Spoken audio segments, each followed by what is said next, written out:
Let's cook dried fish.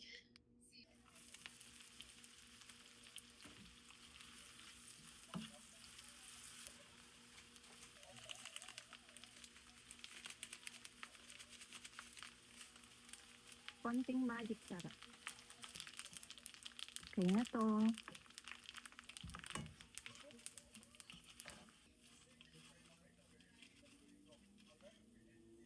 Ayos. Pwedeng papakin. Crunchy. Tinipid ko yung mantika pero buti na lang crunchy pa rin. Sarap.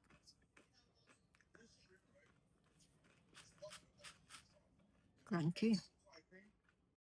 So, we have sinangag, guys. At may egg siya. Ayan. So, okay na to. Kain natin yung dried fish kanina. Ayan.